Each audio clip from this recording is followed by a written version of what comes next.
My next guest is the de facto legal analyst of the James Show, Jeremy Rosenthal, coming back on. And Jeremy, first thing I want to ask you about, you're a legal guy and we talk about constitutional things on a regular basis. Do you have any constitutional issues with the president seizing power in D.C.? No. In fact, there's not even presently any legal challenge to it by the leadership in Washington, D.C., the mayor or anything like that. And I think the law recognizes that the President of the United States has some unique powers when it comes to the District of Columbia. So I don't know that anybody has any standing to challenge this. And hence, there's not been a challenge. So no, I don't think there's any issues here. Okay, well, didn't think there would be. However, there has been people saying, well, he's just going to do this in other cities. And then he was actually asked about it yesterday, and he's like, I don't know. We might use the National Guard in these other cities as well. How does the Constitution feel about that, Jeremy? That's a lot tougher, and that's kind of what went on in California several months ago, which is actually in a trial this week. The president, you got to remember when you go back to the Constitution gives Congress the power to create the militia, and that goes to the states. It also gives the president some powers as well, but the statute that Congress used in creation of the National Guard gives the governor a lot more of the ability to dictate what the National Guard does.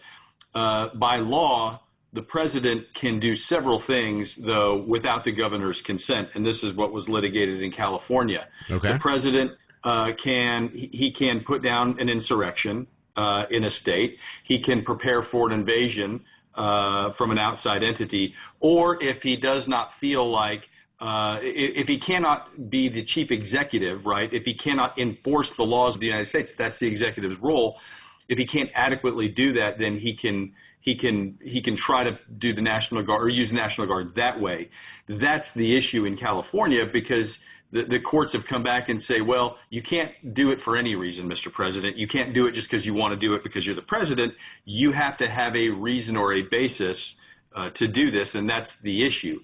So he can't just put troops on the streets of Chicago because he wants a photo op. There's going to have to be some type of legal issue, or that would be challenged.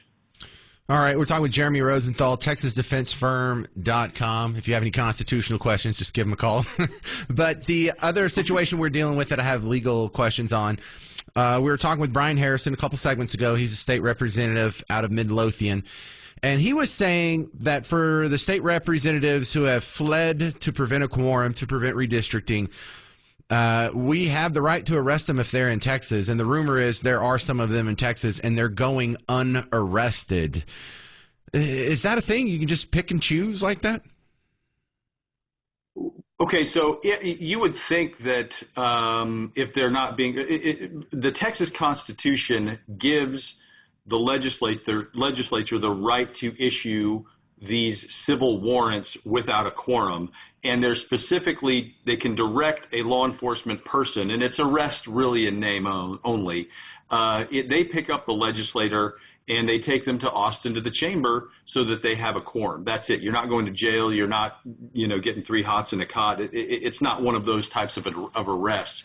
If there are legislators that are running around that are not in Austin, that have active warrants out for them, you would think that would be an issue. Now, I don't know how that legally gets processed, because when you're on Highway 121 in the North Dallas toll road, you get pulled over, the police officer can run you for warrants. That's different. That's a different database. So I don't know how they're communicating these types of warrants to other individuals and entities. So, so I don't know that there's any folks that are at home that are just going out there unarrested, but certainly you're subject to that arrest warrant if you are a legislator and you are running around in Texas.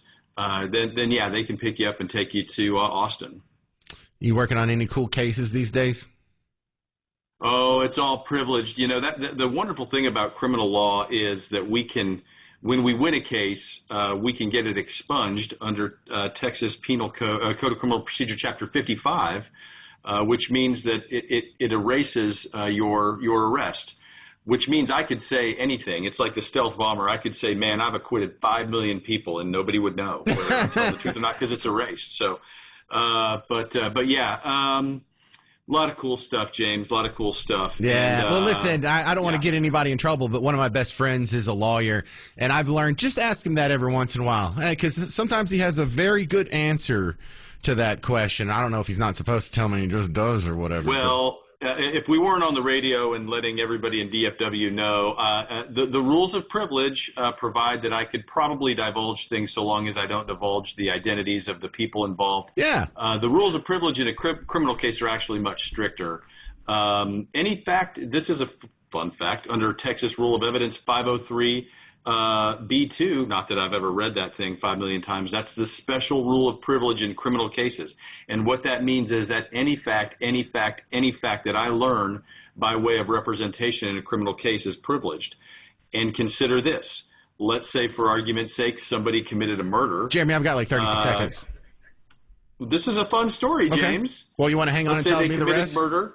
Let's say they come to my office, and that's all that happens, and let's say they don't have any money and pay me, just the fact they came to my office would be privileged. Just the fact that they came here, because that would be pretty interesting to law enforcement. That's the end of the story. That was it. That was it. No, that works. And thank you for wrapping that up quickly. Jeremy Rosenthal, TexasDefenseFirm.com is his website.